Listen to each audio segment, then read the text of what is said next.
There's no feeling more intense than starting over. If you deleted your homework the day before it was due, as I have, or if you left your wallet at home and you have to go back after spending an hour in the commute. If you won some money at the casino and then put all your winnings on red but it came up black. If you got your best shirt dry cleaned before a wedding and then immediately dropped food on it. If you won an argument with a friend and then later discovered that they just returned to their original view. Starting over is harder than starting up. If you're not ready for that, like if you've already had a bad day, then what you're about to go through might be too much. Feel free to go away and come back. I'll be here. Alright, thanks for coming with me on this trip. I'll understand if you have to take a break at any point. Just find a safe place to stop and quit the game. And don't worry, I'll save your progress, always. Even your mistakes.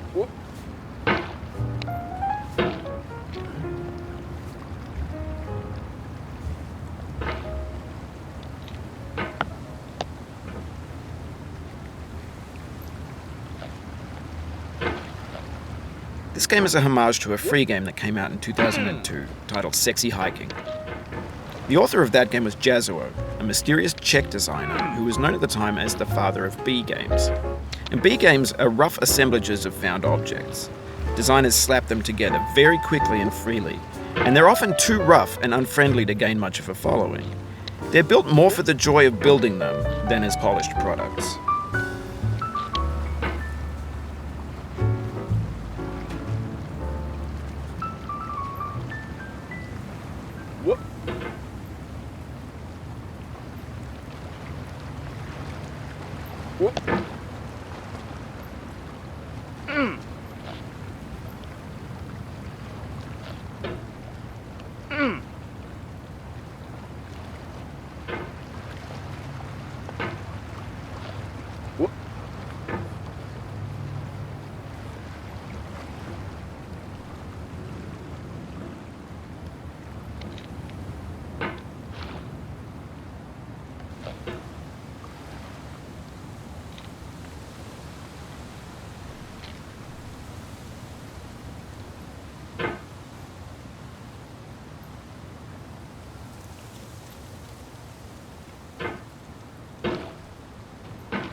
In a certain way, Sexy Hiking is the perfect embodiment of a B game.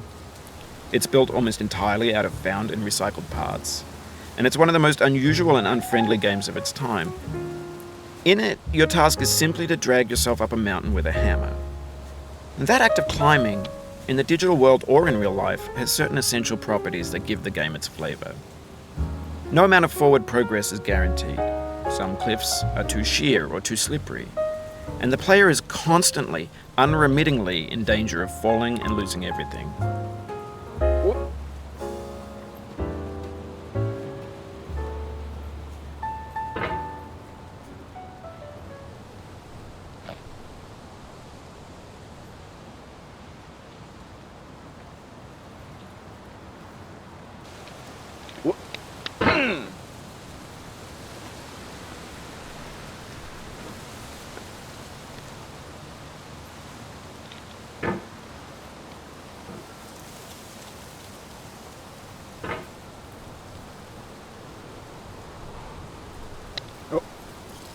Oh, you just lost a lot of progress.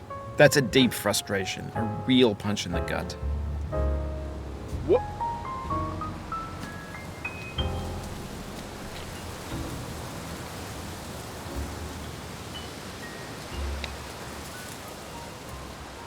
What? What?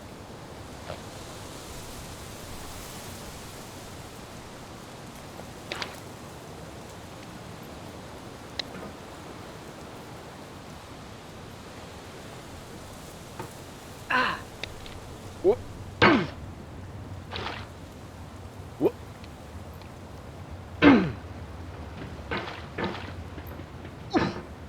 What?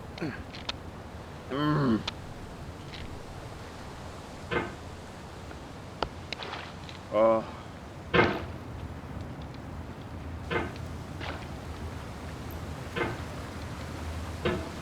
What?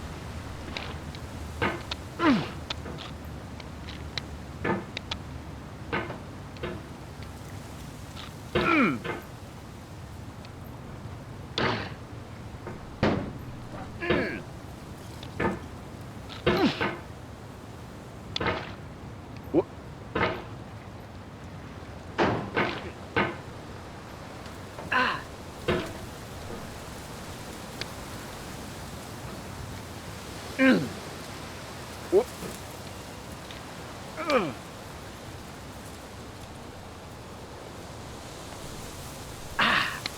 What?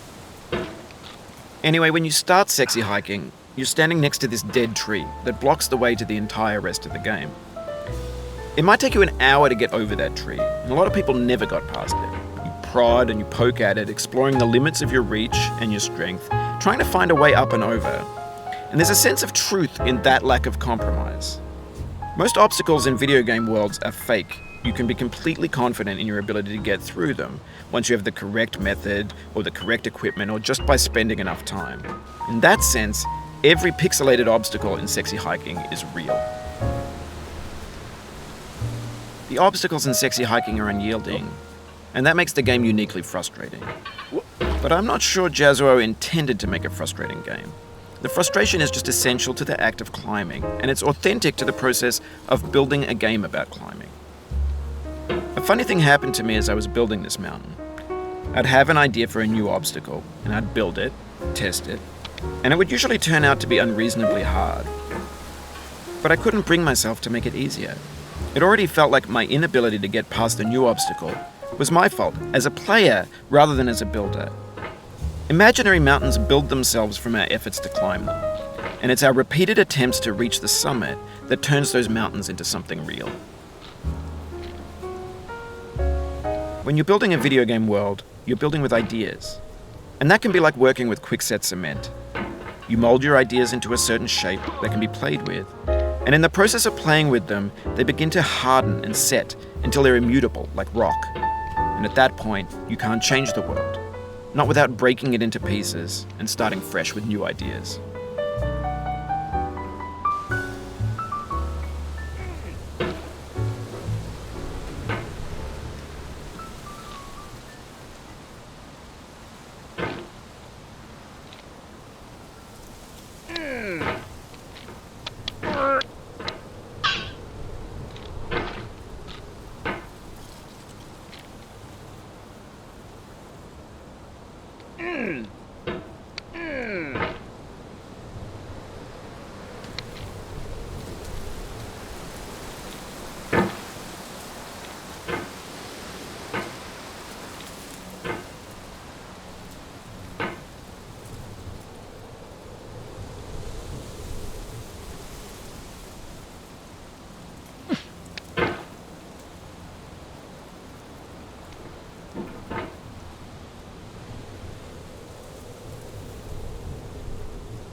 You've done this part before. You know it's possible. Just do what you did the first time.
For years now, people have been predicting that games would soon be made out of prefabricated objects, bought in a store and assembled into a world.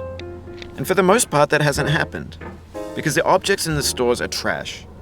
I don't mean they look bad or that they're badly made, although a lot of them are. I mean they're trash in the way that food becomes trash as soon as you put it in the sink. Things are made to be consumed and used in a certain context, and once the moment is gone, they transform into garbage. In the context of technology, those moments pass by in seconds. Oh.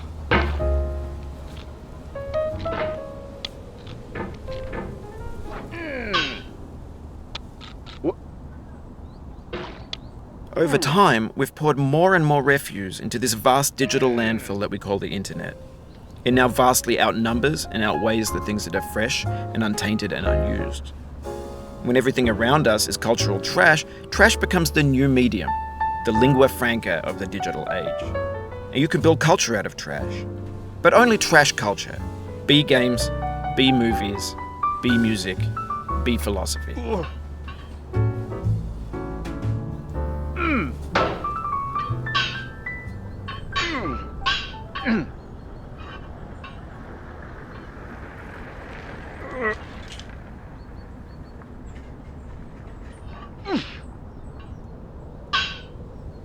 Maybe this is what digital culture is.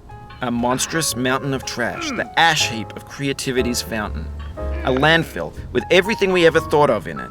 Grand, infinite, and unsorted.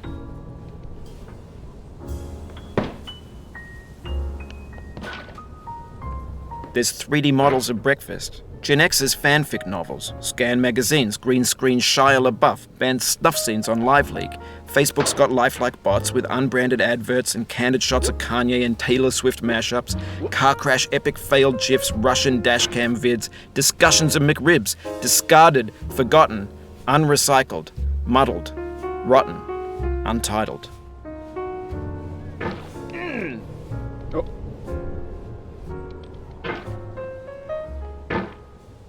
Everything's fresh for about 6 seconds, until some newer thing beckons, and we hit refresh. And there's years of persevering, disappearing into the pile, out of style, out of sight.